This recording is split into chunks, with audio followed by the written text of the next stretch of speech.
Senhor esteja convosco. Ele está no meio de nós. Proclamação do Evangelho de Jesus Cristo segundo Lucas. Glória a vós, Senhor. Naquele tempo, enquanto Jesus falava, uma mulher levantou a voz no meio da multidão e lhe disse: Feliz o ventre que te trouxe e os seios que te amamentaram. Jesus respondeu: Muito mais felizes são aqueles que ouvem a palavra de Deus e a põem em prática. Palavra da salvação. Glória a vós, Senhor. Caríssimo Padre Wagner Calegaro, amados irmãos e irmãs aqui presentes, podem se assentar por um momento.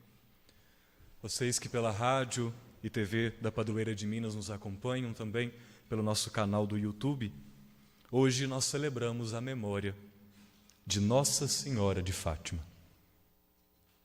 E eu gostaria, com esta homilia, de avivar a nossa consciência de que há um mundo sobrenatural, que existe um mundo que excede a nossa compreensão, a materialidade das coisas, a capacidade do ser humano de comprar, de vender, de ter poder, de se relacionar, de sentir prazer, que há um mundo que está para muito além de tudo aquilo que os nossos olhos, os nossos ouvidos, o tato, o olfato, tudo aquilo que os sentidos podem contemplar. Pode acontecer que com a nossa vida nós vamos perdendo de vista essa realidade. Por mais que vivamos dentro da igreja, a participar da missa, a rezar, aos poucos a gente pode ir correndo o risco de deixar um pouco de lado esta realidade. E achar que tudo tem um fim somente naquilo que eu posso ter, naquilo que eu posso possuir, naquilo que eu consigo enxergar. Mas ao celebrarmos as aparições do anjo de Nossa Senhora em Fátima, nós somos chamados a avivar no nosso coração essa mentalidade que há um reino dos céus, que há uma relação com Deus que excede a nossa própria humanidade. Isso deve estar sempre fixo no nosso coração. Inclusive, a gente corre o risco de até pegar o próprio Evangelho, a própria palavra de Deus, e instrumentalizar ela de maneira que a gente fale só das coisas humanas.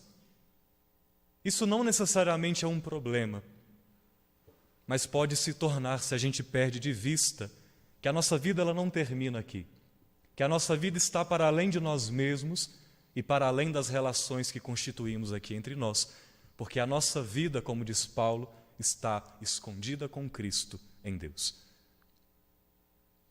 A nossa vida é muito mais profunda. E se nós vivermos essa vida só pensando naquilo que é material, não faz o mesmo sentido. A vida, ela perde todo o seu significado, porque eu estava pensando durante a missa, qual o sentido de cantar o perdão, de cantar o glória, se esse aspecto sobrenatural não existe. Inclusive, se esse mundo sobrenatural não existe, Deus não existe. Nós somos então chamados a renovar a nossa consciência diante desta mentalidade, que a nossa vida excede aquilo que nós temos por compreensão aqui na Terra. E nós vamos crescendo nesta compreensão à medida que nós vamos nos relacionando com o Senhor.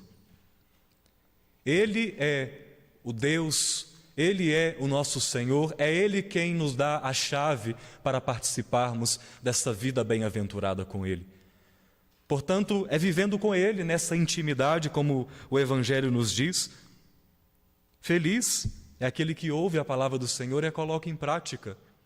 Feliz é aquele que diante do Senhor ouve aquilo que Ele tem a dizer e vive os seus ensinamentos, porque é o Senhor que é a porta, Ele é o caminho para que possamos entrar no reino dos céus. Quando Nossa Senhora aparece em Fátima, uma mensagem muito conhecida, diante de todas as aparições, nos é comunicado algo que está presente em todo o Evangelho, o chamado à conversão, o chamado à dignidade da Eucaristia, à presença viva do Senhor. algumas orações que foram ensinadas que também nos remetem ao próprio Senhor. A mensagem de Fátima, que tem um reconhecimento da igreja e demonstra sua grandeza porque está fundamentada no próprio Evangelho. E nós não podemos perder isso de vista nunca na nossa vida. Ter sempre em consideração do Deus que vem ao nosso encontro para assumir a nossa humanidade e fazer com que nós participemos da sua divindade. Isso acontece em toda a Sagrada Escritura. O Deus que habita ali com Adão e Eva é o Deus que manifesta a sua divindade diante dos homens. O Deus que conversa com Abraão, com Moisés, com Davi. O Deus que se manifesta a partir dos juízes, dos profetas. É o Deus que, na sua divindade, aproxima-se de nós para que possamos viver com Ele a comunhão. E mais ainda, quando chegamos no Novo Testamento e em Cristo nós recebemos toda a amplitude da revelação, toda a sua grandeza, do Deus que se faz carne visível a nós. O sobrenatural que se manifesta na nossa materialidade para que a gente possa contemplá-lo e, ouvindo as palavras dele, viver uma vida que não se finda nesse mundo, que não acaba com a morte, mas que pela força deste Deus que veio ao nosso encontro para nos salvar, não só promete, mas com seu testemunho de ressurreição nos garante que, crendo nele, como diz Paulo, também nós ressuscitaremos. E no momento da cruz, no ápice da sua revelação, ele nos mostra a grandeza do seu amor, o ponto que ele chega para que nós pudéssemos participar dessa divindade. A mensagem de Fátima, e talvez todos os momentos que a Virgem Maria aparece nas Sagradas Escrituras, nos é anunciada sempre essa convicção de que com os olhares fixos no Senhor, nós possamos receber dele a graça. Nas bodas de Caná, ouvir aquilo que ele vos disser, fazer aquilo que ele o pedirá para que seja feito. Olhai para Jesus, porque ele tem a força para transformar a água em vinho e qualquer coisa pode ser transformada por ele. É diante do Senhor, e Maria aponta para este Senhor, é que a nossa vida é transformada e recebe uma dignidade que eu e você não poderíamos adquirir de outro modo. É somente o Senhor que nos concede a salvação e Maria é a embaixadora deste anúncio. Com seu testemunho de vida, com os passos que ela segue, com aquilo que os evangelistas falam a respeito dela, das falas dela, do cuidado dela, das aparições de Fátima, em todos os momentos, Maria nos anuncia a necessidade de estarmos voltados para o Senhor, porque é Ele quem nos dará a salvação. É preciso que tenhamos essa certeza no coração, porque se assim a tivermos, tudo na nossa vida tem um aspecto diferente. Numa das aparições que acontecem em Fátima, Maria fala para uma daquelas crianças sobre o sofrimento.